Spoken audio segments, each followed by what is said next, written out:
Celebrities sometimes cannot take the stupid things asked of them in the interviews. So what do they do then? They come up with savage responses that mute the interviewers and give the world some viral clips. Or whether that's still something. I'm sorry, I really don't. What are we doing? Well, I'm just asking questions, that's all. Right. Bye. Thank you, guys. Are you... In this video, we are going to share moments when celebrities have zero tolerance for disrespect. Let's find out if your favorite moment made it to this video. Back in 2014, Chelsea Handler went on Piers Morgan's show to talk about her book. It looks like an interview on a talk show, right? But no, this one turned into a full-on roast, and not the kind where friends are having fun. During a break in the conversation, Piers is said to have started looking at his phone or just passing the time. Chelsea wouldn't have it when they came back on air. She addressed how he could not even pay his guest attention for 1 minute. She clearly said that he was not good for the interviewing job. She said it like she was just pointing out the weather, but you could tell she meant every word. You tweet very amusingly. I wish you did. I mean, in the middle of the commercial break, I want your viewers to know, they must know because they're probably following you on Twitter. I mean, you can't even pay attention for 60 seconds. You're a terrible interviewer. Well, you just weren't keeping my attention. Piers tried to get better, of course. He joked that she might not have been interesting enough to keep his attention. When Chelsea replied, "Well, that's not my problem," she hit back right away. "It's your show. You need to pay attention to your guest." And the way she said it was strong, calm, and a little wild. Well, more but of an issue that's for you not than my me. problem. Well, it is your problem. This is your show. You have to pay attention to the guests that you invited on your If show. they're interesting enough. Yeah, they are. Listen, it doesn't matter how interesting I am. You signed up for Of course this it job. does. Well, maybe that's why your job is coming to an end.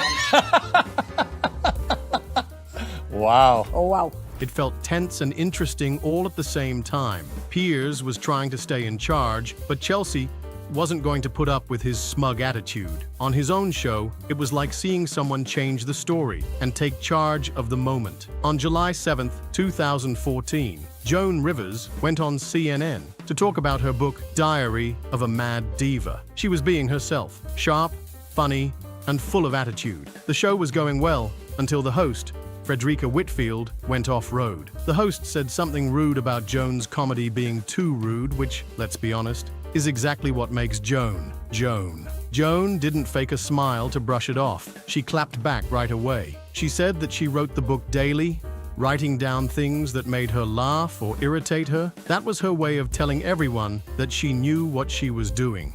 Even with your fashion critiquing, while it's very mean in some ways, people can't wait to hear what you have to say. Really? It's not mean? You can. It's not mean. I tell the truth. I'm sure I say the same things that all your viewers say to their friends sitting next to them on the couch. About feelings being hurt.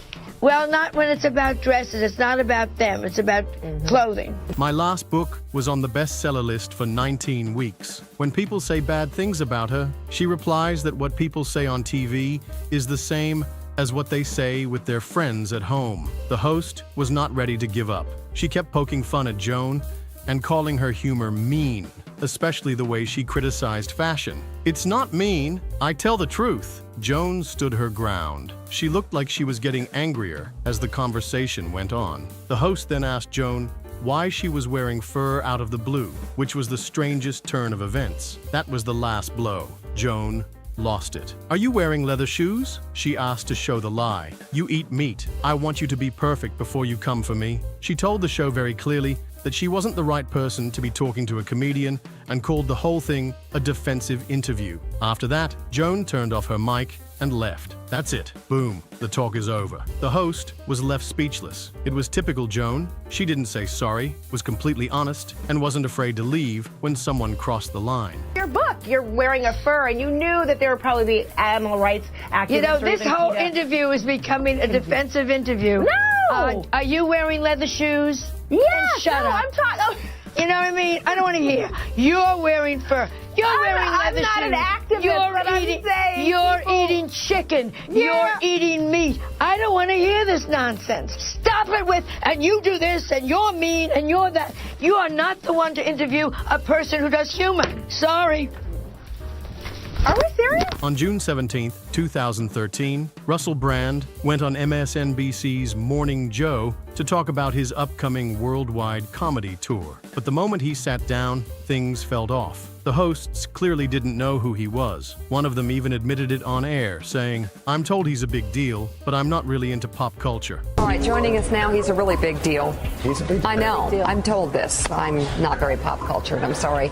Comedian, movie star, author, and host of the show Brand X, Russell Brand. Instead of asking him about his tour or comedy, they started joking about his British accent. Funny, the accent, you know, when I see him in person, it's totally fine. Forgetting Sarah Marshall or the TV show, it's fine. But on satellite radio in the car, I can't understand a single joke you say. You can't understand it. Can you I can't. understand me? One host said he couldn't understand a word Russell said on the radio. Another laughed along, joining in on the mockery. They weren't listening, and they definitely weren't interested in what Russell had to say.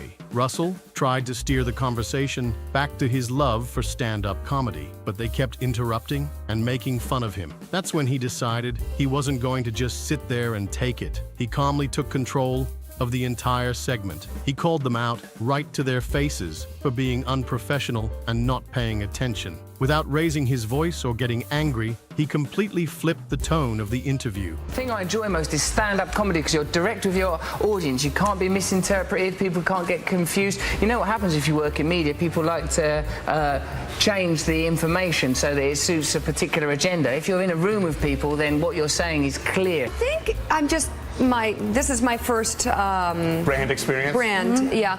I think it's not listening to him, it's experience. It's just sort of taking it all in. And that was the final straw that pushed Brand to call out their unprofessionalism. You are talking about me as if I'm not here transfixed. and as if I'm an extraterrestrial. You know I'm from a country that's near to you. Window dummy. We're just sort of admiring the whole, it's the whole thing, isn't Well, it? thank you for your like a casual sculpture. objectification. In September 2017, Jim Carrey went to New York Fashion Week. He was just strolling around when Kat Sadler, a photographer, stopped him on the red carpet to talk. What did you do next? Jim Carrey-style chaos that is funny in every way. Kat began by asking him a fundamental question. What did he think the event meant? What about Jim? He just wouldn't have it. She also asked, "I've been to a lot of fashion weeks, but this is the first time I've run into you." The reporter got confused, but they tried to keep going. "Do you just want to walk around? Do you need someone to go to the party with? What's going on?" she asked. "Nope, I was just looking for the most pointless thing I could do," Jim replied. "And here I am." Kat was in utter shock. "Come on, you have to admit this is completely pointless," he said. "Well, they say they're celebrating icons inside," Kat said to try to save it. "Hoopla about icons? That is the worst thing that we could celebrate. What does an icon mean? Do you believe in icons?" And as if that wasn't weird enough, he ended it in one of the funniest and strangest ways ever. He just said, "On the good foot," and then he left. Jim Carrey, yes. What? I've covered a lot of fashion weeks. This is the first time I've run into Jim Carrey. Is it true you're wandering the streets? You need a date to the party? What's up? No. I'm doing just fine. So I wanted to find the most meaningless thing that I could come to and join, and here I am. They're I celebrating. mean, you got to admit it's completely meaningless. Well, they say they're celebrating icons inside. Celebrating Do you believe in icons, boy, that is just the absolute lowest aiming, possibility that we could come up with. It's like icons. Do you believe in icons? You don't believe certain icons have the power to make change, to think differently, to be bold, to inspire others? Artistry? You're one of them. On the good foot. Ha! Yeah. You shut it down now. Jim Carrey can be strange sometimes, but Bill Burr is not the person you should mess around. He doesn't put up with nonsense, and he made that clear in April 2015. He was on Fox's morning show to talk about his cartoon show, F is for Family. At first, everything seemed fine. The hosts were talking to him and asking the standard things. A woman asked if the show was based on his real life. Because Bill is Bill, he gave a short, straight answer. "Yeah, no, it's definitely me." Welcome to Good Day New York. How are you? Thank you for having me. Well, the show is so funny. I'm just, is it based on your real life, or is it, Yeah, no, it's definitely based on my life. Things got a little weird after that. All of a sudden, the host brought up some of his older, more controversial jokes. She made it sound like some people thought he might have gone too far, especially when he made jokes about Christians. Your Christian background is part of the show. Or at Yes, least and 2 I wanted to episodes. talk to you about Jesus after this. Well, the only reason why I bring it up is some people thought maybe you went a little too far. Now, most people would have felt scared or tried to change their minds. Not Bill. He didn't move. He took charge of the talk like a pro and turned the whole thing around. He kept his cool, made a joke, and kept things moving instead of getting angry. Bill had been through this before. Over the years, he has been in a lot of awkward conversations and heated arguments. You know. As far as what? Well, they thought that maybe you were being disrespectful to the Christian religion. I mean, we did maybe 2 jokes about that? Yeah, exactly. Don't you think the Catholic Church went a little too far? More so than my cartoon. All right, listen. A couple of jokes. I know this is a morning show. You can't bring up all those crimes. Back in 2007, Jerry Seinfeld was doing the whole press tour thing for his movie B-Movie. For promotions, he went on Larry King Live. Everything was going fine until Larry King asks him this totally wild question. Larry asked, "So you gave it up, right? They didn't cancel you?" And Jerry just freezes. You can see it on his face like, wait, what did you just say? Then Jerry hits him with this absolutely legendary response. He's like, wait, what? Canceled? You think I got canceled? Are you under the impression that I got canceled? He's genuinely shocked. Like, this is Jerry Seinfeld. 180 episodes. You gave it up, right? I did, sir. They didn't cancel you. You canceled them. You're not aware of this? No, I'm asking you. You think I got canceled? Are you under the impression that I got canceled? Have I hurt you, Jerry? I thought that was pretty well documented. Don't This is most shows is this go still down? CNN? Don't most shows go down a little? Most people do also. You- But, yeah, no, I went off the air. I was the #1 show on television, Larry. The guy who basically was TV in the 90s. In his defense, he said, Larry, I was the #1 show on television. Do you even know who I am? It was such a mic drop moment. The whole vibe shifted. You could feel Jerry thinking, I walked away while I was at the top, and this guy thinks I got canceled? Honestly, it was kind of hilarious and super awkward at the same time. That little exchange became this viral clip. People still bring it up because it was just so perfectly Seinfeld. Calm, funny, but also like, bro, come on. A different interviewer tried to make a big deal out of race in 2016, and Jerry had to shut them down. The reporter brought up the fact that out of all 22 episodes, almost all of the guests on his show were white men. I have noticed that most of the guests are mostly white males of 22 episodes. Yeah, that you've let's had. get into that. No, but you take a look over here, Peter. What do you see? A lot of whiteys. Oh, this really pisses me off. They asked Jerry, so do you want to talk about that? Jerry is not someone who will entertain anything. This is what he said. Look over here, Peter. What do you see? Yes, a bunch of white people. He got even more angry and said, this kind of stuff really irritates me. Comic Shane Gillis was a guest on The Flagrant Show back in 2022. Things looked cool at first, but then they changed. The hosts told a joke during the show that caught Shane by surprise. The way they compared things made her feel bad, especially since Shane has family members with Down syndrome. You could tell he was not happy. It wasn't funny to him at all. I think they were just joking at first when they said he looked like he had been working out. They told you, you look good. Shane laughed a little, but the mood changed. After that, they kept telling the joke. And finally, Shane could no longer hold back. Gilly and Keeves is coming out, okay? They have a live special, and they're gonna sell it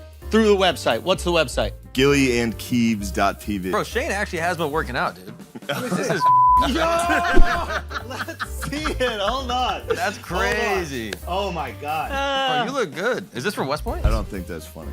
But yeah, I see that. I see why. He was angry and told them they were making fun of disabled people. He said, it's wrong for you guys to sit here and bring it up just to make fun of them. Putting them at the end of a joke? That's not cool. Someone told a joke that went too far, and Shane wouldn't stand for it. Now comes your beloved Tiffany. She was looking absolutely stunning in her gown. Son, my guy's nice. By the way, that's wow. These guys are really, awesome. Yeah. They're having fun. Yeah. For you guys to sit here and be like, wait a minute. Let's bring it up and mock them. That's dude. That's mugging a dude. you. Yeah, we're mugging by you, yeah, by yeah. using them as an insult. Using. Then a reporter walks up and says something like, "Oh, a little costume change." Excuse me? Tiffany didn't let it go. She smiled and hit back with pure class. "This isn't a costume, darling. I'm wearing Dolce & Gabbana. It's called an evening gown." Do a little costume change? I'm not wearing a costume. I'm wearing Dolce & Gabbana. It's called an evening gown, darling. And then she added the cherry on top by saying, "Nobody paid me to wear this. I paid for it. It's custom." This is not, no one's paying me for this. I paid for it. It's custom. Thank you. Which moment did you enjoy the most? Tell us in the comments section below. If you enjoyed watching the video, don't forget to like, share, and subscribe to the channel.